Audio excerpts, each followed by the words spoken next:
My grandfather made a promise to a Bigfoot in the spring of 1949, and 3 generations of my family have kept that promise by never once speaking his name out loud. Not in the woods, not in our houses, not on the porch or in the truck or at the kitchen table after the dishes were done. My grandfather went into his grave with the name still in his mouth in 1991, and my father stood at the funeral in a borrowed black suit and held the eulogy in his fist for 15 minutes without reading a word of it. 6 years ago, when my own wife was buried, my daughter May and I shook 200 hands at the graveside, and the name stayed inside both of us where it had always been. We know it. We have always known it. And we have never said it. The promise itself, the thing my grandfather agreed to in the autumn of 1949, the thing my father took on at 14 and I took on at 16, and May took on this past April, is simpler than silence and harder. The promise is that no one outside our family will ever know where he is. Speak the name aloud, and someone asks who that is. The question opens a door. The door leads to a place. The place leads to him. He is too small for the world to know about. One hunter on one weekend could end him, and end whatever is left of his kind in these woods. So the silence is the lock on the door. We have been keeping that lock for 77 years, and we are about to hand the key to a 4th generation. I am not going to write the name down on this page or speak it into any microphone. The name will pass to May in private on a particular Sunday when the light comes down through the tamarack a certain way, and a man can speak a word once and know his daughter will carry it the rest of her life. But the rest of it, the story of how my grandfather met him, and what was said between them, and what has happened in these woods since, I am going to tell. Because my father is dying, and he asked me to. My name is Adam Saari. I am 58 years old. I retired last year from the Wisconsin Department of Natural Resources, where I drove a snowplow for 32 winters on the back roads of Iron County. My wife Helen passed in 2020 from a cancer that took her in 8 months. My daughter May is 31, a nurse at Aspirus Hospital over in Ironwood, Michigan, 20 miles up the road on US 51. My father Walter is 84, and he lives in the back bedroom of my house now, since the stroke last March took the right side of his face and left his speech mostly intact but slow. He is the one who told me to do this, to put it down. He cannot write anymore, and his voice tires after 20 minutes of talking. And last week, he looked at me from the chair by the wood stove and said, in that careful, half-mouthed way he speaks now, "You tell it. You tell it before I am gone, and you tell May the name, and the carrying goes on. Or you let it go. But you decide. Do not leave it for after. I am deciding. I have been deciding for 10 months.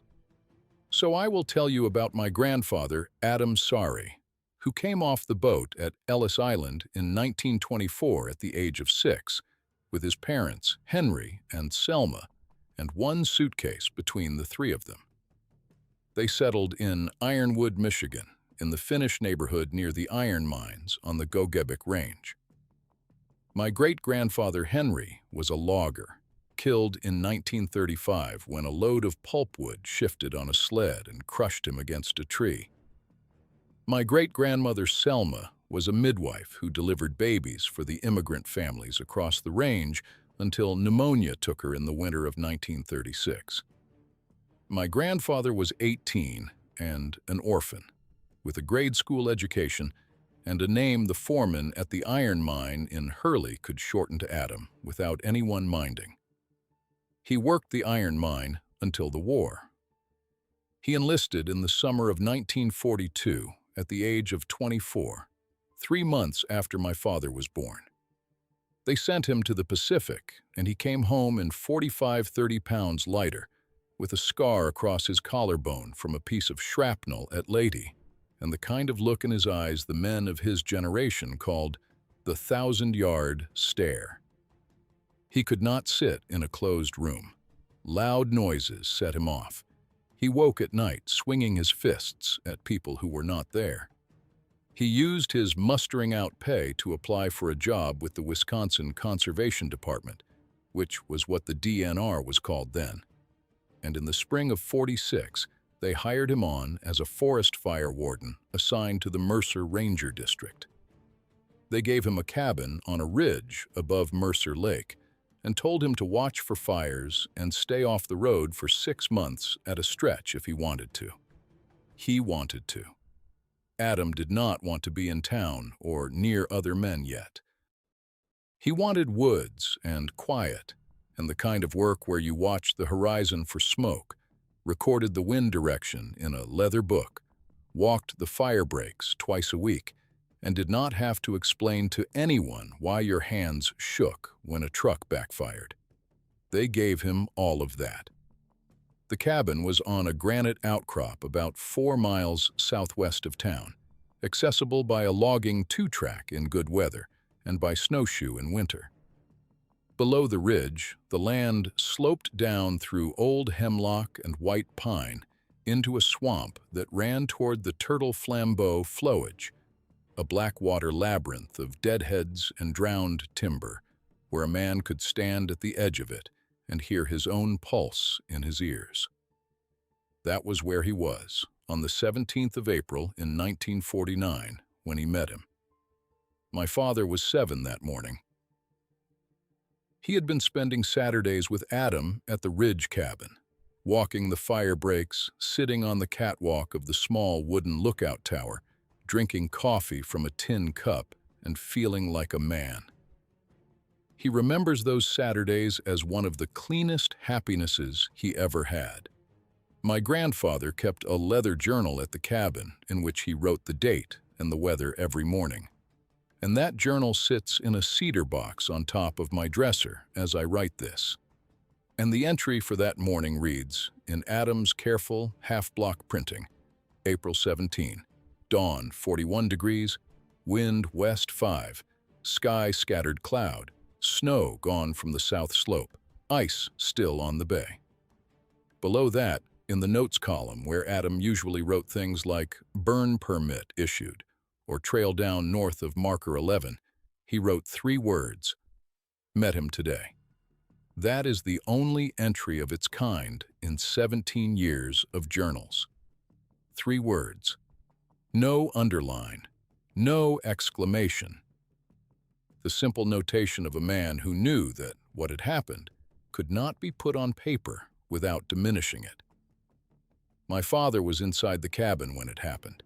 He had been sent to fetch the broom from the corner so he could sweep the porch, which was his Saturday chore. Adam had walked up the trail to the spring to fill a bucket with water for coffee. My father heard his father stop on the trail. He heard him not coming back.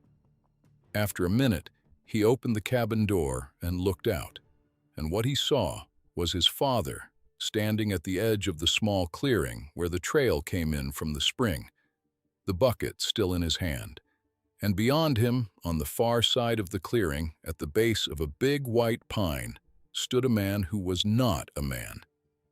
My father has told me what he saw maybe a dozen times in his life, and each telling is the same. He says he was small, smaller than he expected, smaller than any story the loggers told around the wood stove at the country store in Mercer. About 5'10", slight in the shoulders, the build of a young man who had worked outdoors his whole life but never carried weight he did not need to. He was covered head to foot in dark hair, the color of wet tamarack bark, fine and soft-looking in the morning light, not the matted, shaggy coat the stories described. His face was broad and flat, the brow heavy, the eyes deep-set and dark, but the expression on the face was not threatening. It was watchful. It was the expression of someone who has been deciding, for some time, whether to step forward and be seen. Adam stood holding the bucket. The other stood at the white pine. Neither moved. Then he made a sound, a low, held note, deep in the chest, that hung in the air for 3 seconds and dropped off, leaving the clearing quiet. After the sound, he raised one hand, a small lift, palm open. Then he turned and walked back into the timber, and within 5 strides, he was gone. Adam stood another full minute with the bucket still in his hand. My father watched from the doorway, the broom forgotten. Then his father set the bucket down very carefully, walked back to the cabin, came inside, sat down at the table, and put his face in his hands. He stayed like that for a while. My father was 7 years old. He understood only that whatever had been at the edge of the clearing had not frightened his father. His father, who had come back from the war with his hands shaking, who could not sit in a closed room, who had not let another grown man into the cabin in 3 years, was not afraid. He was moved. My father can see that now, looking back. Adam was moved. When my grandfather lifted his face from his hands, he looked at my father and said, in Finnish, because he spoke Finnish to my father in the cabin always, and only English when other people were around, "Sit down, Walter. There is something I have to tell you, and you are going to be the only person besides me who knows it for the rest of your life."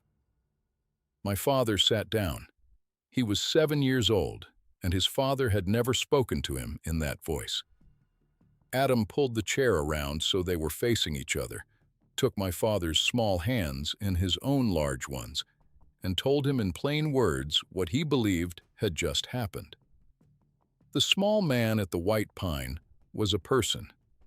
Not a human, but a person. He had been watching the cabin for some time. The meeting was a choice on his part, an offering.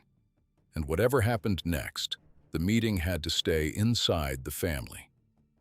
There were rifles in every truck on every road in the county, and a small man at the edge of a clearing would not survive being known about. That was the first day. Through that spring and summer, my grandfather and the small man circled each other at a careful distance. Adam left an apple on a flat rock at the spring, the rock that has been our family's offering rock ever since. The next time he walked up to the spring, the apple was gone, and a spray of cedar fronds was laid in its place. He left a piece of bread wrapped in cloth, and the cloth came back folded with a strip of birch bark inside, taken from a living tree without harming it. He left a piece of dried trout from the smoker behind the cabin. The next morning, a chunk of white quartz the size of his thumb sat at the center of the rock, washed clean in the spring water. Adam started keeping the second journal that summer, the small leather book he wrote in Finnish, the one that sits in the cedar box on my dresser now. He recorded every gift left and every gift returned, the dates and the weather and the things that did not belong in the official Conservation Department log. The handwriting in those early pages is slow and careful. He had decided, without telling anyone, to keep a private record no one else on Earth would ever read. By July, the small man was visible from the cabin some evenings, sitting on a flat granite bench up the slope where the hemlocks broke the wind. He never came down. He never crossed the small clearing where they had first met. He sat on the bench, sometimes for an hour, while Adam split firewood on the porch, or scrubbed dishes in the wash basin, or read a Finnish newspaper that had come up on the mail truck from Hurley. The gentlest watcher I have ever known, my grandfather wrote in late July. The patience of a man who has waited so long for company, he has forgotten how to ask for it. By August, Adam could speak the small man's name in his own head and have it heard. the small man would tilt his head a quarter inch. By the end of August, on dusk evenings when Adam stood on the porch and looked up the slope, the small man on the bench would lift one hand, palm open, the same lift he had given in the clearing in April. Adam would lift one hand back. The two of them would stand and sit in their separate places on the same ridge until the light went out of the sky. The name had come to Adam that first morning in the clearing, while the bucket was still in his hand. A Finnish word. He had not chosen it. It arrived the way a bird arrives at a feeder. He knew it was the right word the way you know the name of your own child. He held it in his mouth and never said it aloud, because to speak a name in the presence of strangers is to give the name away, and whatever this was between him and the small man was not for strangers. In September of '49, my grandfather made the promise. He had been bringing my father up to the cabin on Saturdays through the summer, and my father had seen the small man at distance once or twice through the window, never up close. On a Saturday in late September, when the maples were starting to go, Adam sat my father down on the porch step and told him they were going to walk up to the offering rock together. He had something he wanted to do, and my father was old enough to witness it. They walked up the trail to the spring. The small man was at the edge of the hemlocks above the rock. He had been there, my father said, before they even started the climb. He had known they were coming. Adam stopped at the rock about 30 feet from where the small man stood, and he spoke in Finnish, low and clear, and my father understood every word. He said, "No one outside our family will ever know about you. Not from me, not from my son, not from his children when they come. We will not bring people here. We will not write about you.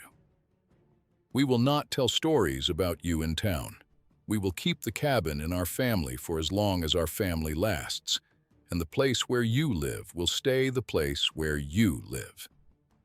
If there comes a day when no Saari is left to keep this promise, the promise will end with us. It will not be broken. You have my word, and the word of my son, and the word of every Saari who comes after. Nod once if you understand." The small man nodded once. Adam turned and walked back to my father and put his hand on my father's shoulder, and the two of them stood there at the rock for a few minutes, and then they walked back down the trail to the cabin in silence. And that was the day the promise was made. My father has told me more than once that he did not understand the full weight of what had happened until he was older. At 7, he understood only that his father had spoken to a person who was not a person, and had given his word, and that he had been included in the word as a witness. The understanding of why the promise mattered came later. It came in 1954, when my father was 12, and a hunter from Chicago shot a black bear out of a tree about a mile from the cabin and dragged it down the logging road on the back of his pickup truck for everyone in Mercer to see. My father stood on the sidewalk in front of the country store and looked at the dead bear with its tongue hanging out and the red dust on its black coat, and understood in a single, sick flash what would happen if anyone ever saw the small man and decided to use a rifle. He went home and threw up in the side yard, and my grandmother Anna asked him what was wrong, and he could not tell her, because the promise covered her too. That night, Adam came in from the porch and sat on the edge of my father's bed in the dark. He did not turn on the light, and he did not say anything for a long time. Then he said, in Finnish, "You saw the bear today." My father said yes. Adam said, "Now you know what we are keeping him from." My father said yes. Adam said, "You do not have to carry this if you do not want to. The promise is mine. I made it. You can walk away." My father said, "No, Papa, I am carrying it. Adam put his hand on my father's head once, the way he had done when my father was small, and got up and went out. My father heard the porch door close behind him. He lay awake until morning. The next Saturday, he went up to the cabin with Adam the way he always did, and the carrying that had been a witness's carrying became, on that Saturday morning at the age of 12, his own. My grandmother, Anna, by the way. Adam married her in the spring of 1941, when he was 23 and she was 21. She was the daughter of a tavern keeper in Hurley, raised in the Apostolic Lutheran Church. She met my grandfather at a wedding in Ironwood and decided within a month that she was going to marry the quiet man with the careful hands who looked at the floor when other people were talking. My father, Walter, was born March of 1942, 3 months before Adam shipped out. Anna raised Walter alone for the years Adam was in the Pacific, and when Adam came home and could not sit in a closed room, she let him have the woods. She never asked what he did up at the cabin alone for 6 days at a stretch. She did not need to. She trusted him completely. And she went to her grave in 1982 without ever knowing about the small man, because the promise covered her, and Adam loved her too much to ask her to carry a thing that would have changed how she walked through the world. My grandfather kept the cabin until 1968, when his eyesight began to fail, and the Conservation Department, just renamed the Department of Natural Resources that summer, retired him at 50. The lookout tower came down in 1972 when the DNR moved to aerial fire detection, and the cabin was deeded to my grandfather in lieu of his last year of retirement pay, a kindness the local district supervisor extended without much paperwork because Adam had been one of the most reliable wardens the district had ever had. The cabin became ours. It still is. It sits on 12 acres that Adam quietly purchased from the state in 1970 through a small surplus land sale that was not widely advertised. 12 acres of granite and old pine on a ridge that no one else has any reason to visit. The deed is in my name now. It will be in May's by Christmas. The small man stayed. He did not move on, and he did not bring others. As far as we have ever been able to tell, he is the only one.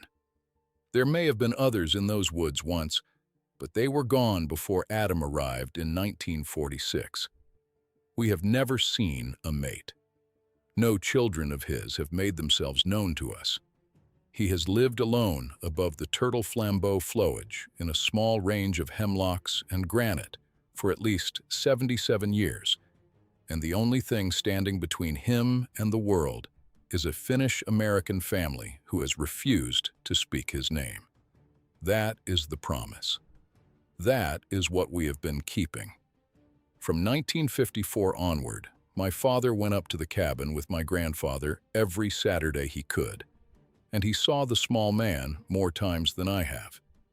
He saw him at the rock leaving cedar and birch bark and small woven things, at the edge of the hemlocks watching the cabin while my grandfather chopped wood on the porch.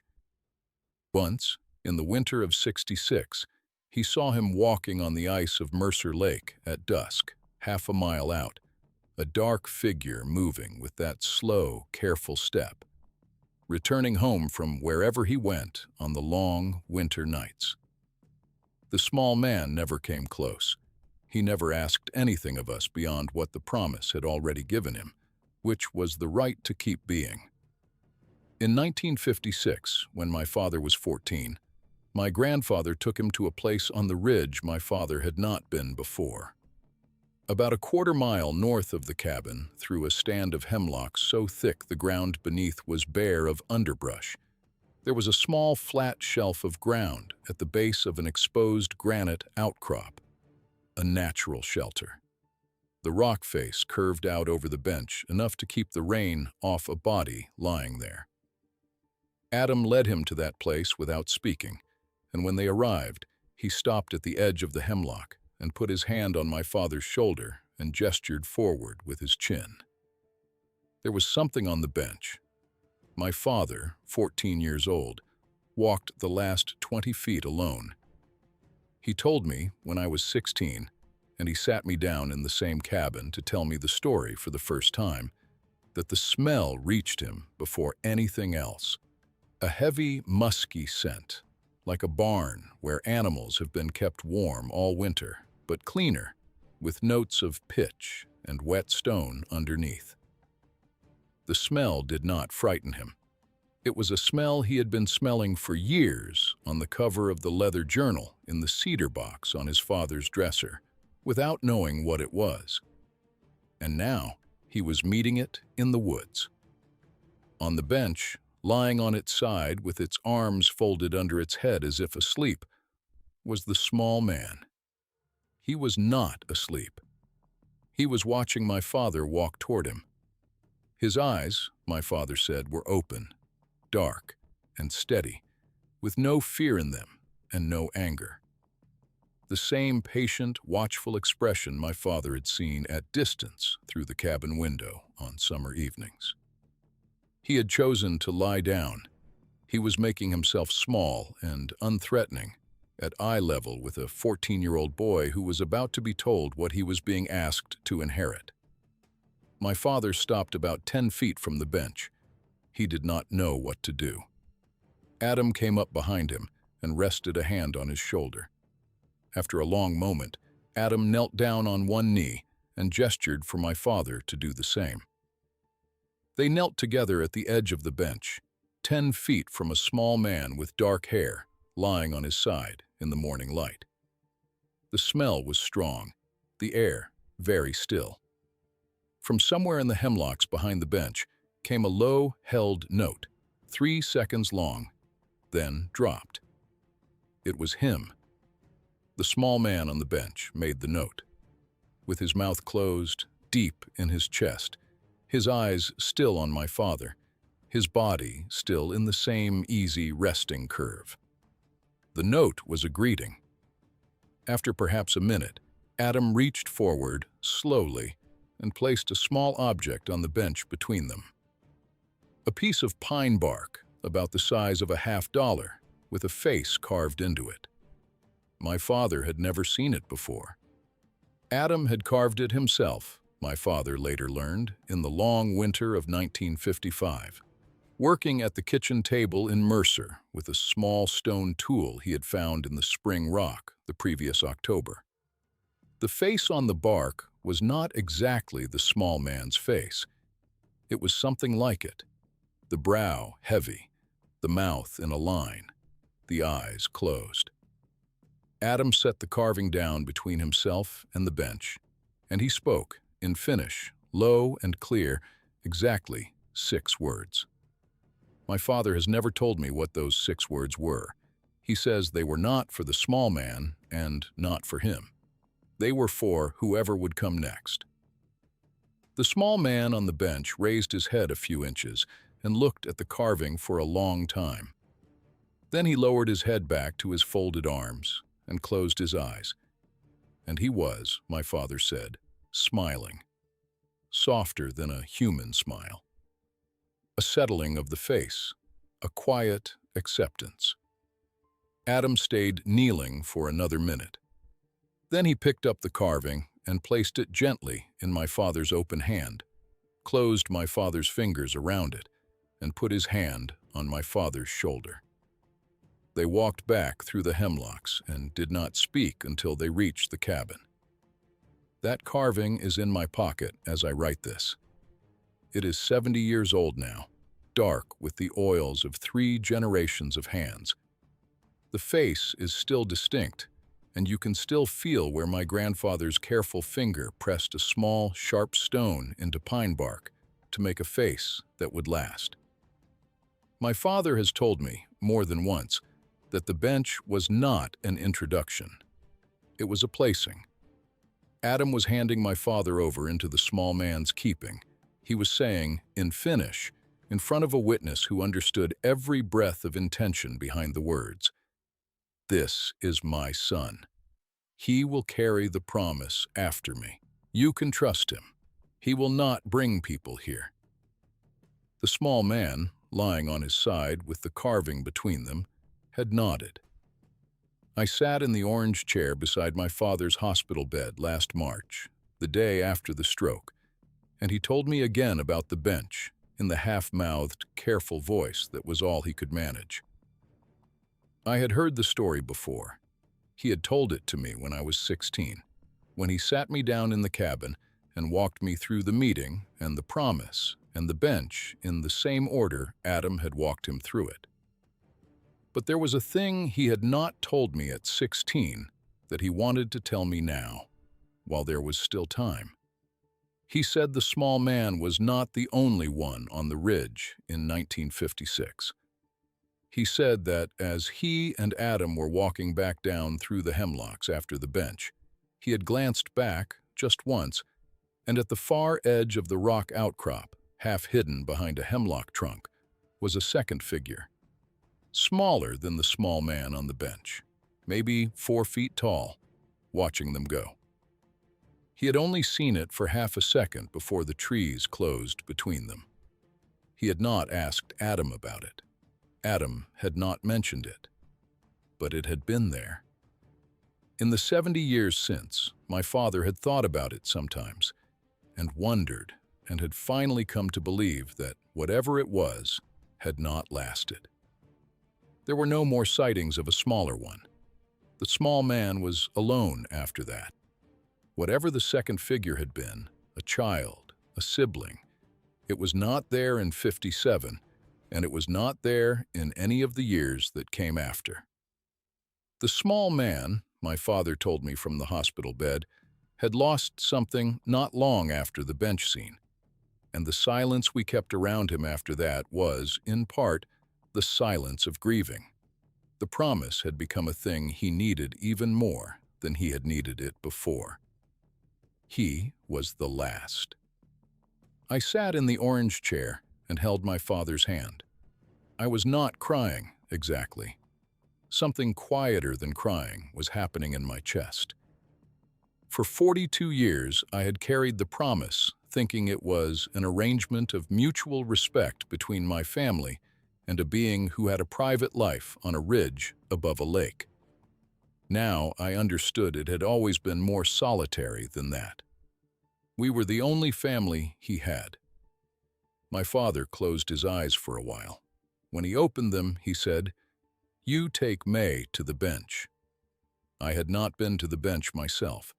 When my father brought me up to the ridge for the first time in 1978, when I was 10, he had taken me only to the spring, and he had told me only the story of the first meeting.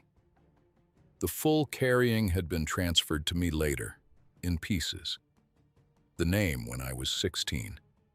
The journal when I was 22, and Adam died. The deed to the cabin when my father turned 75 and his hands had begun to shake when he held a coffee cup. The bench, my father said in the hospital, was for me to give to May. And it was time. I drove home from Hurley that afternoon in the snowstorm, the wipers slapping against the windshield, the road empty of other cars.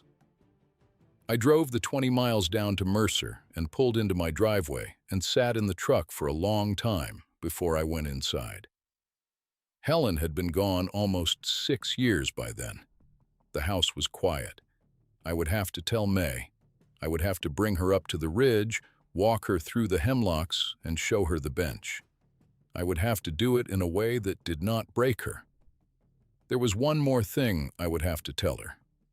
The thing I had found on the offering rock the previous November, 4 months before my father's stroke. A thing that did not match anything in 77 years of journal entries. A thing that meant, if I was reading it right, the carrying I was about to pass to my daughter was not what I had thought it was. The thing on the rock had been there since the previous November. I had gone up to the cabin alone on a Saturday at the end of the month, after the rifle season had closed, to walk the trail and check the spring and sit for an afternoon at the place where my grandfather had stood with the bucket in his hand. It was a clear, cold morning, the kind where the air feels thin and the ground crunches under a boot. I had brought a thermos of coffee and a paper bag of apples picked from the tree behind the house in Mercer. The same red Cortlands my grandfather had been leaving on the rock since the autumn of '47. I came up the trail and rounded the stand of yellow birch where the path turns toward the spring, and I stopped because the rock was not empty. A word about the rock. The flat rock at the spring is a piece of granite about the size of a kitchen table, set down by a glacier 10,000 years ago in a pocket of clear ground beside the small upwelling that feeds the cabin. That is where my grandfather left the apples and where the gifts came back. 3 generations of Saari men have set things down on that rock and walked away and come back later to find them gone or replaced. We carry a running inventory in our heads of what has appeared there. Stones, bark, a feather. Once, in 1964, a small bundle of wild leeks tied with a strip of grapevine. What I found that morning was a wooden comb, about 4 inches long, 3 inches wide, with maybe 20 teeth carved into one edge. The wood was dark and hand-shaped, smoothed on the back by what looked like decades of use. The teeth were uneven, the way only hand-cut teeth are uneven. Each one slightly different in width, all of them worn at the tips where they had been pulled through hair thousands of times. A made thing, a tool. What stopped me was not the comb. It was what was caught in the teeth. Hair. Long, dark, coarse hair, tangled in 3 of the teeth in the middle of the comb. Not human, not deer, not the stiff guard hairs of a black bear. 12 or 14 inches in length, thicker than any of those, the color of wet tamarack bark, the exact color my father had described to me 42 years before in this same cabin, when he told me what his father had stood across the clearing from on the April morning in '49. I stood at the edge of the spring with the apples in my hand, and the comb on the rock, and the hair caught in the teeth, and 3 things landed in me at once. First, the comb had been left for me. My father had not made it up to the ridge in 3 years by then, his knees no longer up to the climb. My grandfather had been dead for 33 years. The only Saari making the walk on a regular basis was me, and the comb sat on the rock I checked on the morning I usually came. Second, whoever had left the comb had wanted me to find the hair. The teeth had been left dirty on purpose. The gift was not just a wooden tool. It was a piece of him, the way a person cuts a lock of hair and puts it in a locket for someone they love. Third, this was different. In 77 years of family observation, no Saari man had ever received a piece of his body. The rock had held signs of presence, bark, stones arranged in shapes, the great gray feather, once a bundle of wild leeks. Never hair, never a piece of him given as a thing to be kept. I picked up the comb. The wood was warm, which it should not have been on a November morning at 37 degrees. I held it in my open hand, looked at the hair in the teeth, and spoke out loud for the first time on that ridge in 3 years. Thank you. Just that, in English, no louder than the upwelling of the spring itself. The name stayed where it has always stayed. From somewhere on the slope above me, a low-held note answered. 3 seconds, then dropped. The same note Adam had heard at the White Pine in 1949. The same note my father had heard at the bench in '56. I came down off the ridge that day with the comb in my coat pocket. I did not show it to my father. He was 83 then, his health beginning to fail in small and large ways, and I did not want him to spend his evenings turning over a thing he could not act on.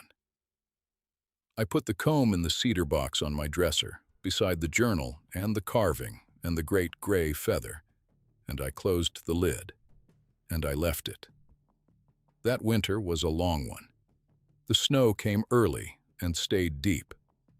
I plowed the same county roads I had plowed for 32 years and pulled into the driveway in the dark and ate the dinner my father had warmed up on the stove, and we watched the weather report on the small television in the kitchen, and we did not speak about anything that mattered. He could see I was holding something. He had been a Saari for 83 years by then. He knew what it looked like when one of us was carrying, but he did not ask, and I did not tell, and the comb sat in the cedar box through Christmas and into the new year. Then March came, and the stroke, and the hospital bed, and my father telling me about the bench and the second figure he had glimpsed in 1956. The comb in the cedar box took on a different weight. What my father had told me in Hurley was that the small man had been alone since '57. 69 years of walking those woods by himself, leaving small offerings on a rock and accepting small offerings in return, keeping a private routine with one Finnish American family who had promised never to speak his name. And now there was a comb on the rock with a piece of him caught in the teeth, a reaching across, a gift of a kind he had never given before. It was meant for me. It was also a sign. He was getting ready for something.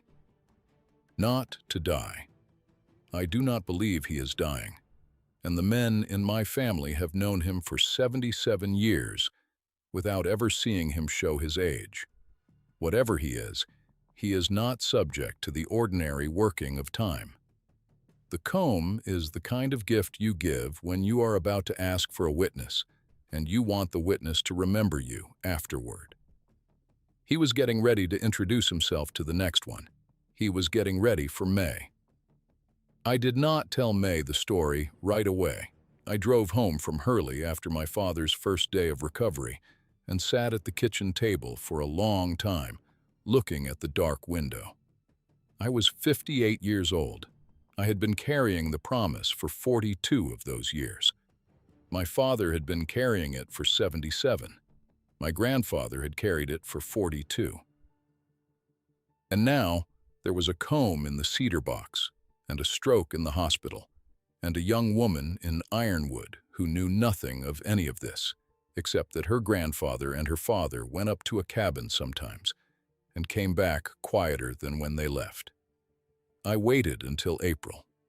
I wanted my father home from the rehab facility before I told her, in case she had questions only he could answer, and I wanted the snow off the south slope before I took her up there. May came up to the house on a Saturday in mid-April. She came on her own, as she had been doing every other weekend since Helen died, to check on me, to bring groceries, to sit with my father for a few hours while I went out to the shop and pretended to work on the snowblower.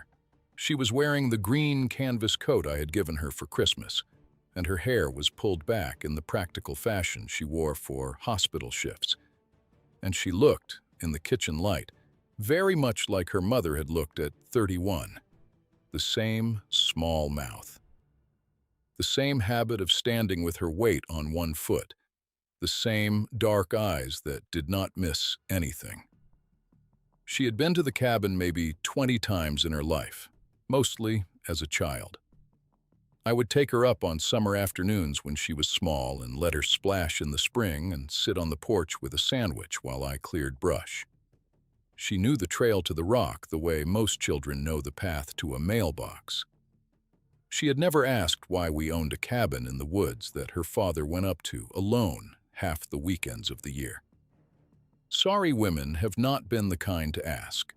They watch and they wait, and when the time comes for them to be told, they have already half known for years. I sat her down at the kitchen table. My father was asleep in the back bedroom. I had made coffee and the cedar box sat on the table between us, the lid still closed. I told her, in a voice steadier than I expected, that there was something I needed to tell her. The telling would take a while, and I needed her to listen all the way through before she said anything. She looked at the cedar box. She looked at me. She nodded once. She did not interrupt for the entire 2 hours it took me to walk her through the meeting in 1949, the bond that formed that summer, the promise her great-grandfather had spoken at the offering rock with her grandfather as witness, the bench, the second figure, the comb, and the 77 years of patience that had gotten us here. I opened the cedar box and laid out what was inside: the journal, the great gray feather, the carving Adam had made in the winter of '55, and the comb, the hair in the teeth. When I finished, she did not speak for a long time. She held the comb in her hand. She turned it over slowly. She ran a fingertip along the wear pattern on the back of it. Her face did not change. After a while, she said, "Can I see the bench?" I said, "That is why I am telling you. I want to take you up there. Tomorrow, if the weather holds." She said, "Tomorrow, then." The weather held. We left the house at first light on Sunday, the second Sunday in April, the air just above freezing and the ground still hard, but not frozen. We drove the 4 miles to the cabin in my truck with the heater on and the radio off, and very little said between us. My father had hugged her in the back bedroom before we left, his good hand on her shoulder, and he had said something in a voice too low for me to catch, and she had nodded. We parked at the turnoff.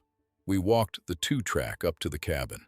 The snow was off the south slope, just barely, but the north-facing patches still held a crust of old ice, and May had to put a hand on my arm twice to steady herself. The cabin stood as it always stood. 12 acres of granite outcrop and old pine, and the small wooden building my grandfather had patched and re-roofed and re-chinked for 45 years. We did not stop at the cabin. We walked the trail to the spring. The flat rock was empty. I had not left anything on it since the comb had appeared.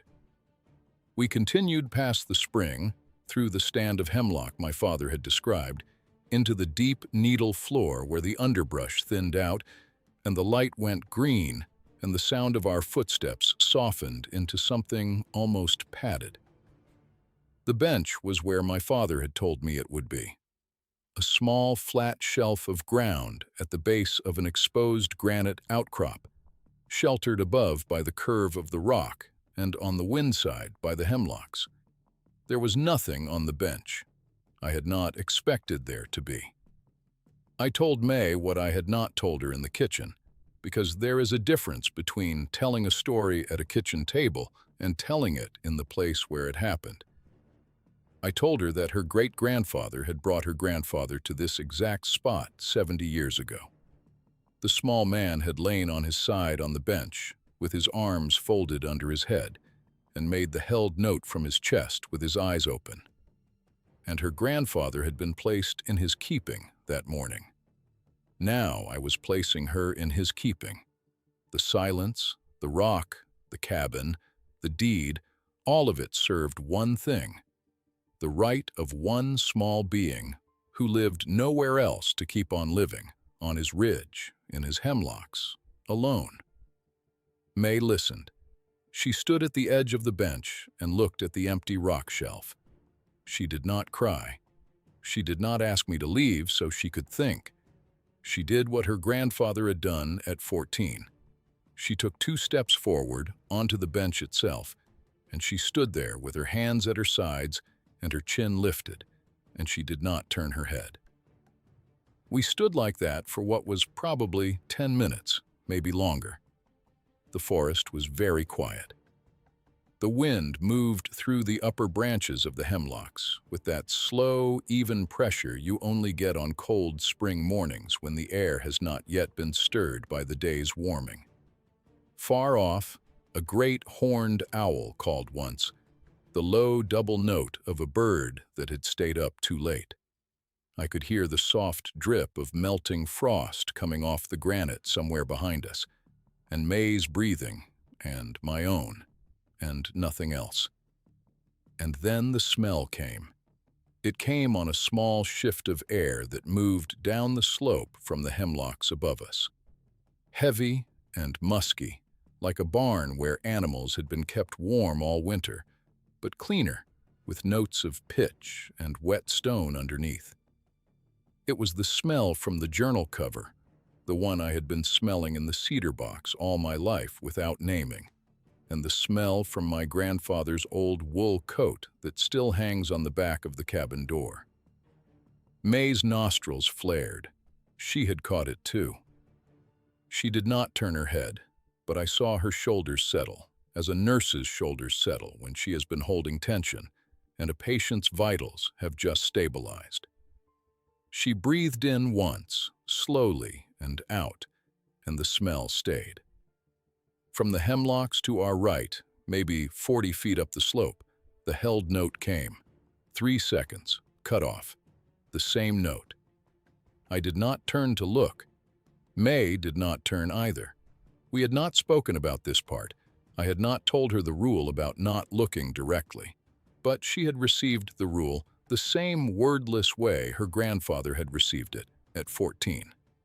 The note came again, closer this time, maybe 30 feet. And then I heard, very faintly, the sound of weight shifting on needle-covered ground. A footstep, slow, then another.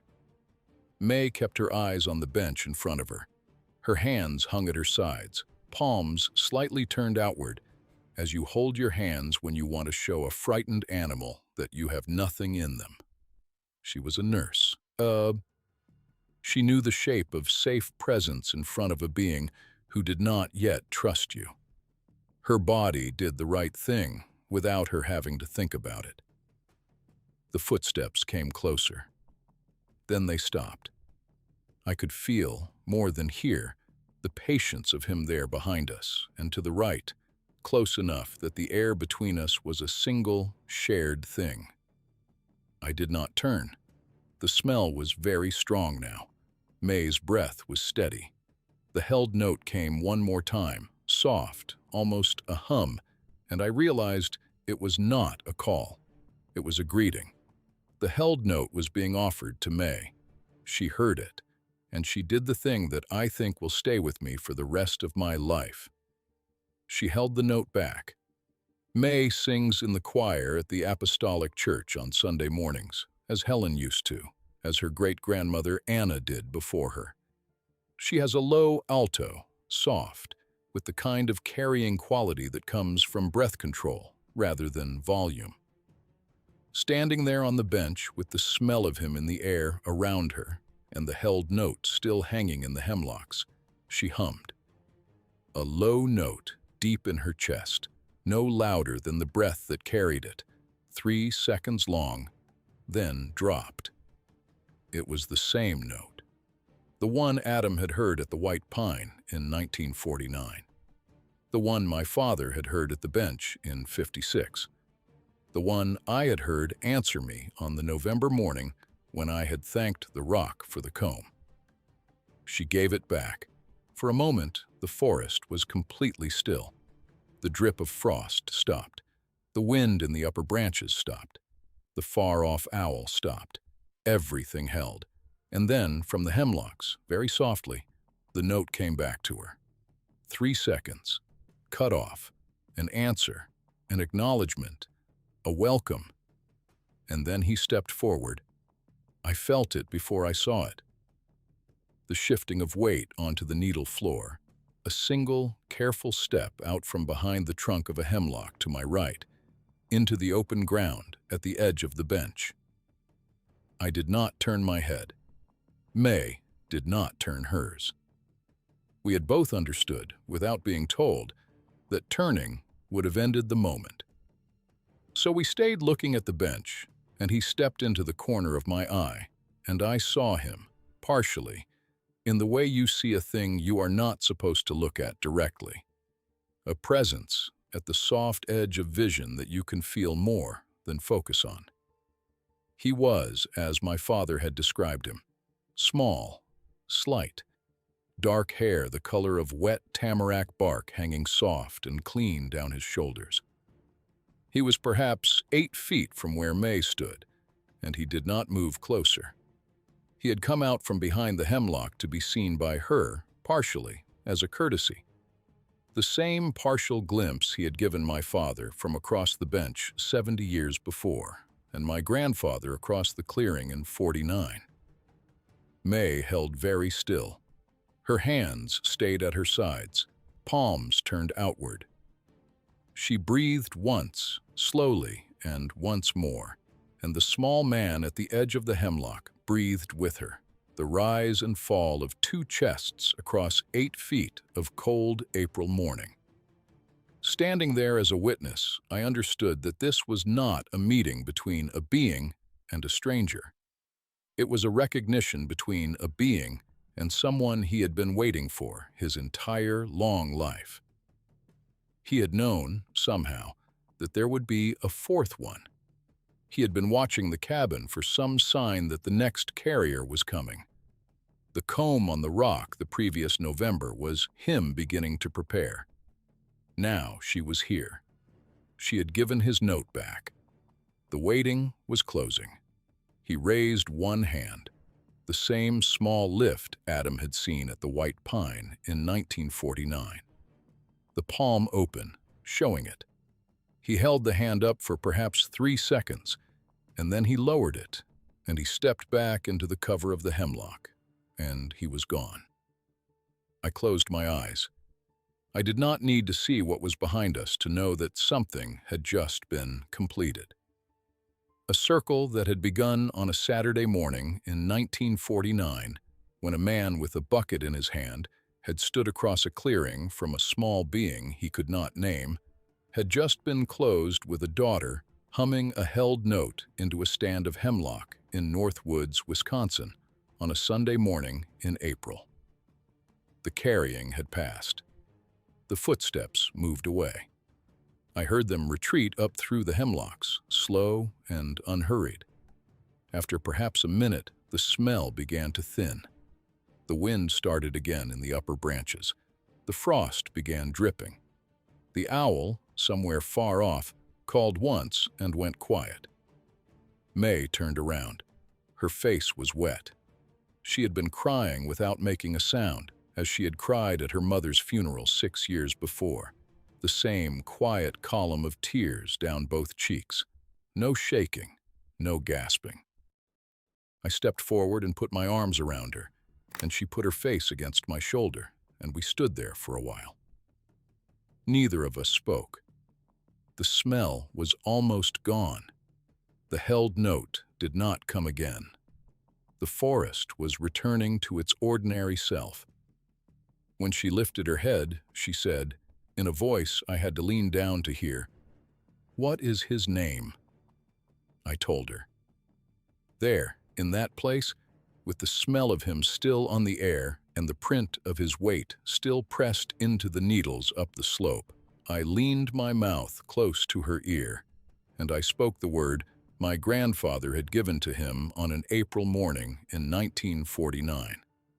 The word I had not spoken aloud in 42 years. The word my father had not spoken aloud in 77. I spoke it once, in a whisper. May closed her eyes. She held the word in her mouth for a moment without repeating it. Then she nodded, and she breathed it back to me, once, in the smallest voice a person can make, and I knew she had it. The carrying had passed. The 4th generation of Saari had received the name. We walked down off the ridge together. The sun had come up over the hemlocks while we were on the bench, and the trail was bright now, the old ice patches melting under our boots. We did not speak on the walk down. There was nothing to say that we had not just said in a form that did not need words. At the cabin, May stopped on the porch and looked back up the slope. The only thing she said until we were in the truck was, "I want to come back next month." I said, "You can come whenever you want. The cabin is yours. It will be in your name by Christmas." She got in the truck and put her seatbelt on, and we drove the 4 miles down to Mercer in the same companionable silence we had driven up in. My father was waiting for us on the porch. He had walked himself out there with his cane, and he was sitting in the rocking chair he had built with my grandfather in 1973, and he watched May get out of the truck and walk up the steps, and he did not have to ask. He saw her face. He saw that she had taken something into her body that she had not been carrying when she left. She bent down and put her arms around his neck. He put his good hand on her back. They stayed like that for maybe 10 seconds. Then she straightened up and went into the house to put the kettle on, and I sat down on the porch step beside my father's chair, and he reached over with his good hand and gripped my forearm. And he said, in his half-mouthed, careful voice, "Did she give it back?" I said, "Yes." She gave it back. She hummed the note, and he answered her. My father closed his eyes. He sat in his chair and breathed, and after a while, a tear came out of his good eye and ran down the working side of his face, and he did not wipe it away. He said, in a voice softer than I had ever heard him use, "Then it is finished. Then I can go." I said, "You don't have to go yet." He smiled, the small, crooked half-smile that was all his face could do now, and he said, "I did not say I was going today. I said I can go. There is a difference. My father is still here as I write this. He sits in the chair by the wood stove most days, with a wool blanket across his lap and a cup of weak coffee on the small table beside him. May comes by every weekend. On Sunday mornings, she sits with him in the kitchen, and they listen to the Apostolic Church service on the old Philco radio my grandmother bought in 1958. Sometimes I hear them speaking in low voices. Sometimes I hear them singing along to the old hymns in Finnish. I do not interrupt them. What they are doing in there is its own kind of carrying. I have been up to the ridge twice since that Sunday. Once alone, in May, to clean out the cabin for the season and run new chinking into a gap in the south wall. And once with May in late June, when the trillium was blooming and the wood thrush had started up its evening song in the hemlocks, and we sat at the spring for an hour and ate sandwiches and did not say much. Both times there were small things on the rock when we arrived. A piece of birch bark with a cluster of wintergreen berries set on it. A spray of cedar fronds laid in the shape of a small fan. Once, in the corner of the rock, a fragment of bone, polished smooth that I think was a deer's rib but had been worked at the ends with what must have been a small stone tool. May held that bone in her hand for a long time before she set it back. She did not take it home. None of us has ever taken anything from the rock except the comb, and I have come to believe the comb was given because it was meant to leave the woods, and that everything else has been given as a kind of conversation that is meant to stay where it is. I think about the morning my father gave me the name. It was a Sunday in October of 1984. I was 16. The maples were past their color and starting to drop, and we had walked up to the rock together with no apples and no bread. He sat me down on a flat stretch of granite beside the spring and walked me through everything his father had told him in 1949. The bucket, the white pine, the held note. He gave me the bench scene from 56, though he did not give me yet the second figure he had glimpsed. He gave me the carving. Then, like Adam before him, he leaned in close and spoke a single word into my ear, and I closed my eyes and held it and breathed it back to him. The name came into me the way a swallowed seed comes into a body. not as a thought, but as a thing planted that would grow on its own time, in its own dark, and shape me from the inside without my asking. I was 16. I was not ready. None of us are ready when the name arrives. But the name does not wait for ready. It waits for old enough, and old enough is something the men in my family have always settled at 16. I think about him sometimes, alone up there, about the small man at the White Pine in 49, watching my grandfather standing in the clearing with the bucket in his hand. About him watching Adam build a cabin into his life, leaving apples on a rock, walking the fire breaks twice a week, never raising a voice, never bringing a stranger, never breaking the word he gave on a September morning at the offering rock with a 7-year-old boy as witness. About the second figure my father glimpsed for half a second in 1956, and what it must have been to lose that one and keep walking the same ridge for 69 years afterward with no one to share the silence with, except a Finnish American family that came up Saturdays and left bread on a rock.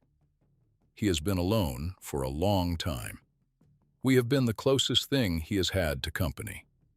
The promise we made him in 1949 that we would not bring the world to his door has been the second greatest gift our family has ever been given. The greatest is the one he gave us back. He let us know him. 3 generations of Saari men have walked into his small range of granite and hemlock and learned how to be quiet there. And the quiet has spread out into our marriages and our work and the way we sit at a table with people we love. We are quieter than we would have been. We listen better. We notice more. A small being on a ridge has taught us, slowly, what it means to have made a promise that costs something to keep. I do not know how much longer the carrying will go on. May is 31. She is not married yet. She has told me once or twice that she would like children eventually, but she is not in a hurry. If she has a son or a daughter, the carrying will pass to them. If she does not, the carrying will end with her, and the small man on the ridge will be, finally, alone again. I have come to peace with both possibilities, because the carrying is not a thing measured by how many generations it has lasted. The carrying is its own gift. It is the gift my grandfather received at the White Pine in 49, and the gift he gave back in silence for 42 years, and the gift that has come back to us in apples and bones and birch bark, and the held note and the comb with the hair in the teeth, and now in a daughter who can hum a word to a thing in the hemlocks and have it answered. Adam died in his bed in Mercer on the 7th of November, 1991, at the age of 73. My father and I were both there. My grandmother had been gone for 9 years by then. The journal was on the bedside table. The carving was in his pocket. His last words, in Finnish, were a sentence I will not repeat here, because they were spoken to my father, and not to me. They ended with the name, spoken once, in a whisper, the way it was always meant to be spoken. My father bent down and put his ear against my grandfather's mouth and breathed the name back to him. Adam nodded, closed his eyes, and was gone. That was the only time I have ever heard the name said aloud by anyone other than myself. And I did not hear it on that bedside because my father shielded me from it with his body, as a man shields a candle flame from a draft. I knew the name, but the moment was between Adam and his son, and the name belonged to that moment. Some of you will want a different ending. You will want me to tell you what happened on the ridge after May's morning at the bench, whether I went back up there alone and saw him fully, whether the held note still comes when I walk the trail to the spring. I will not tell you those things. Telling them would break the promise, even without saying the name. The privacy my grandfather offered him in 1949 was not just the privacy of a name, it was the privacy of a life. A life that has been lived in quiet for 77 years is not something that survives being put on display. What I will tell you is this: the cabin still stands.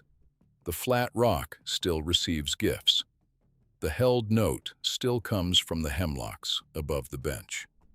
I heard it as recently as last Tuesday when I went up alone to close the cabin for winter.